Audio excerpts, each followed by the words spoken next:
Hello friends, সুন্দর রান্নায় সকলকে স্বাগত। আজকে আপনাদের সাথে তালের বড়ার একটা রেসিপি শেয়ার করছি।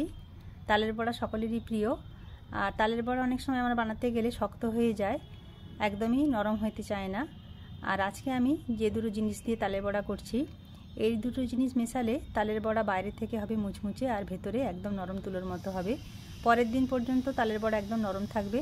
তাহলে দেখে নেওয়া যায় তালের বড়া আমি কিভাবে বানাই। এখানে তালের বড়া বানানোর জন্য আমি 1 কাপ তালের পাল্প নিয়ে নিয়েছি।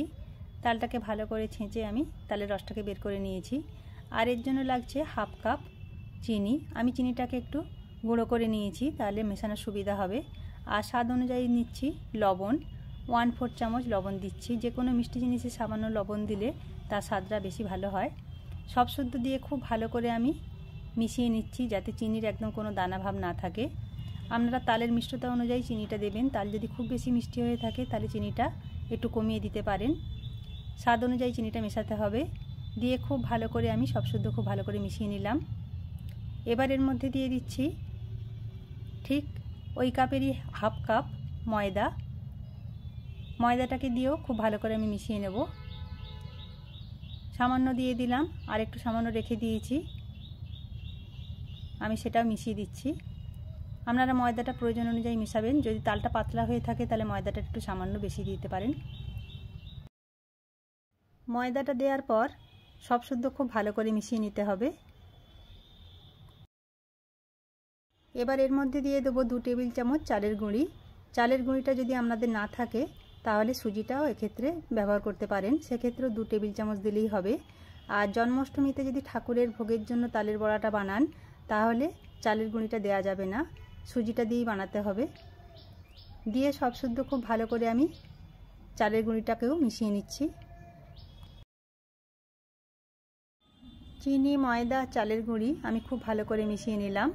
এবার এর মধ্যে দিয়ে দেবো নারকেল কোড়া।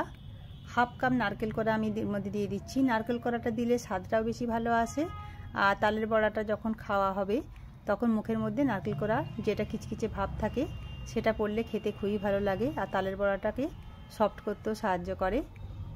নারকেল কোড়াটা থাকলে আপনারা অবশ্যই ব্যবহার করবেন তালের বড়ার টেস্টটা, তাহলে খুবই ভালো আসে। এবার সব শুদ্ধ আমি খুব ভালো করে মিশিয়ে নিচ্ছি। যত ভালো করে মেশানো হবে তালের বড়াটা ততই নরম হবে, আর তালের বড়াটা খুব ভালো করে ফুলবে। খুব ভালো করে আমার মেশানো হয়ে গেছে। এবার এটাকে আমি চাপা দিয়ে রেস্টে রেখে দেবো 10 মিনিটের মতো, তাহলে খুব ভালো করে সব শুদ্ধ সেট হয়ে যাবে। এবার গ্যাসের ফ্লেমটাকে অন করে দিয়ে একটা কড়াই বসিয়ে নিয়েছি, আর এর মধ্যে দিয়ে দিচ্ছি প্রয়োজন মতো রিফাইন্ড অয়েল।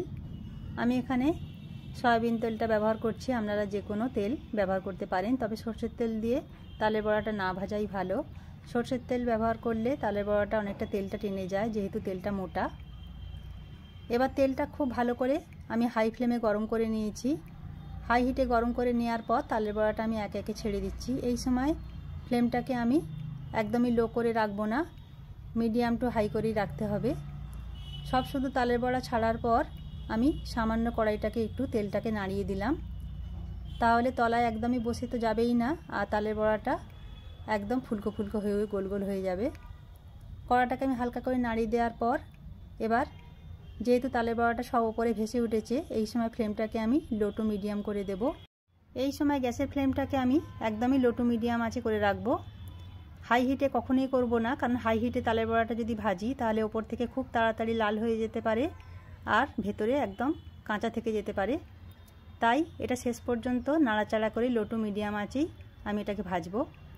আর যখন দেখব তালের বড়াগুলো ভাজতে ভাজতে ফেনাটা কমে এসেছে, তখনই জানবো তালের বড়াটা আমার হয়ে গেছে। দেখুন ফেনাটাও কমে এসেছে, আর তালের বড়াগুলো কত সুন্দর কালার চলে এসেছে, আর একদমই গোল গোল ফুলকো ফুলকো হয়ে গেছে। এবার ঠিক নামানোর আগে আমি গ্যাসের ফ্লেমটাকে একটু হাই করে দেব, তাহলে তালের বড়ার মধ্যে একদমই তেল টানবে না, আর একদম শুকনো শুকনো হবে। এবার তালের বড়াগুলোকে আমি একটা ছাঁচার সাহায্যে এইভাবে তুলে নিচ্ছি, যাতে তেলগুলো একদম নিচে ঝরে পড়ে যায়। দেখেই বুঝতে পারছেন যে কতটা সুন্দর হয়েছে। এইভাবে আপনারা তালের বড়াটা অবশ্যই করে খাবেন, দেখবেন কত সুন্দর খেতে হবে। বাইরে থেকে একদম মুচমুচে আর ভেতরটা হবে নরম। ঠিক একই পদ্ধতিতে আমি সেকেন্ড ব্যাচের তালের বড়াগুলো ভেজে নেব। গ্যাসের ফ্লেমটাকে হাই হিটে রেখে তালের বড়াগুলোকে আমি একে একে ছেড়ে দেবো। সব তালের বড়াগুলো ছাড়া হয়ে গেলে আমি কড়াটাকে সামান্য একটু নাড়িয়ে দেবো, যাতে তালের বড়াগুলো একটু ফুলকো ফুলকো হয়ে যায়। এবার তালের বড়াগুলো যখন ওপরে ভেসে আসবে তখন গ্যাসের ফ্লেমটাকে লো টু মিডিয়াম আঁচে রেখে আমি তালের বড়াগুলোকে লাল লাল করে শেষ পর্যন্ত ভেজে নেব। একটু নাড়াচাড়া করে ভেজে নিতে হবে। আর প্রথমেই আমি নাড়াচাড়া করব না, কারণ প্রথমের দিকে নাড়াচাড়া করলে তালের বড়াগুলো ভেঙে যেতে পারে। এইভাবে কিছুক্ষণ পরে একটু নাড়াচাড়া করে লাল লাল করে ভেজে নেব। দেখি হয়ে যাচ্ছে তালের বড়াগুলো কত সুন্দর হয়েছে। এইভাবে আপনারা তালের বড়াগুলো অবশ্যই বানিয়ে খাবেন, দেখবেন কতটা সুন্দর হয়েছে। আজকের তালের বড়া রেসিপিটা যদি ভালো লেগে থাকে প্লিজ একটা লাইক দেবেন আর কমেন্ট করে জানাবেন কেমন লাগলো। দেখেই বুঝতে পাচ্ছেন যে তালের বড়াগুলো কত সুন্দর হয়েছে, একদম বাইরেটা মুচমুচে আর ভেতরটা কতটা সুন্দর নরম। এইভাবে আপনারা তালের বড়াটা অবশ্যই বানিয়ে খাবেন, দেখবেন পরের দিন পর্যন্ত তালের বড়া নরম থাকবে আর খেতে খুবই অসাধারণ হয়। আমার চ্যানেলের নতুন বন্ধু হয়ে থাকলে চ্যানেলটাকে সাবস্ক্রাইব করে পাশের বেল আইকনটা অবশ্যই প্রেস করবেন, কারণ আমি যখনই কোনো নতুন রেসিপি আমার চ্যানেলে দেব সহজেই আপনাদের কাছে পৌঁছে যাবে। সবাই ভালো থাকবেন, সুস্থ থাকবেন, ধন্যবাদ।